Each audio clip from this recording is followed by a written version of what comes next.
Hi friends, welcome back to பசியும் ருசியும். இன்றைக்கி பசியும் ருசியமில் ஜிஞ்சர் ரைஸ் எப்படி செய்கிறது அப்படின்னு பார்க்க போகிறோம். நல்ல காரசாரமாக இருக்கக்கூடிய இந்த ஜிஞ்சர் ரைஸ் ரொம்ப டேஸ்டியாகவும் இருக்கும். அது மட்டும் இல்லாமல் நல்ல எதிர்ப்பு சக்தியும் கொடுக்கும் நமக்கு. ஸோ இந்த வீடியோ ஸ்கிப் பண்ணாமல் லாஸ்ட் வரைக்கும் எப்படி செய்கிறதுன்னு பாருங்கள்.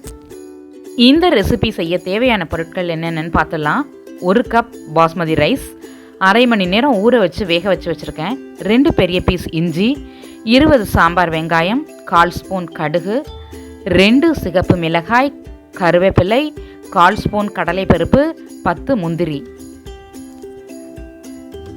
பேன் ஹீட் பண்ணி 1 ஸ்பூன் ஆயில் சேர்த்து ஆயில் ஹீட் ஆனோன்னு கடுகு, மிளகாய், கடலைப்பருப்பு எல்லாத்தையும் சேர்த்துக்கலாம். இந்த கடலைப்பருப்புக்கு பதிலாக நீங்கள் செய்கிறச்ச வேர்க்கடலை சேர்த்துக்கோங்க. எங்கிட்ட வேர்க்கடலை இப்போ இல்லாதனால நான் கொஞ்சமாக கடலைப்பருப்பு சேர்த்துக்கிறேன். பட் இந்த ரெசிப்பியில் இந்த கடலைப்பருப்பு கொஞ்சம் ஹார்டாகிடும். ஏன்னா ஆனியன் அதெல்லாம் வதக்கும் போது இது கொஞ்சம் ஹார்டாகிடும். ஸோ இது வேண்டாம்.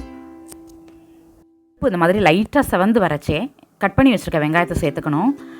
வெங்காயத்தை ரவுண்டாக அரிஞ்சிக்கணும். சாம்பார் வெங்காயத்தை குறுக்க அரியக்கூடாது. அப்போ தான் நல்லாயிருக்கும் இந்த ரெசிபிக்கு. வெங்காயம், இஞ்சி, கேஷ்யூ 3 எந்த அளவுக்கு அதிகமாக போடுறோமோ அந்த அளவுக்கு இந்த சாதம் டேஸ்ட்டாக இருக்கும்.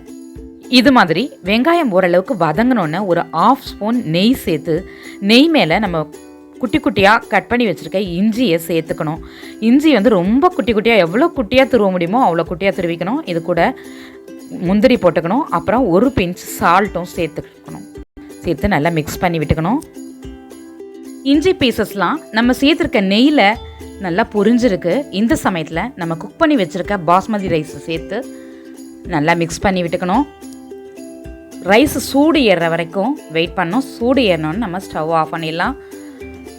நாங்கள் பாஸ்மதி ரைஸ் குக் பண்ணும்போதே சால்ட்டு கொஞ்சம் போட்டிருக்கேன். அதனால் இப்போ எதுவும் போட தேவையில்லை. இந்த வீடியோ உங்களுக்கு பிடிச்சிருந்தா லைக் பண்ணுங்கள், உங்கள் ஃப்ரெண்ட்ஸ் கூட ஷேர் பண்ணுங்கள். என்னோடய நெக்ஸ்ட் ரெசிபி உங்களை தேடி வந்துக்கிட்டே இருக்குது. பார்த்து என்ஜாய் பண்ணுங்கள். இது பசியும் ருசியும். பார்த்து சமைங்க, பாராட்ட அல்லுங்க.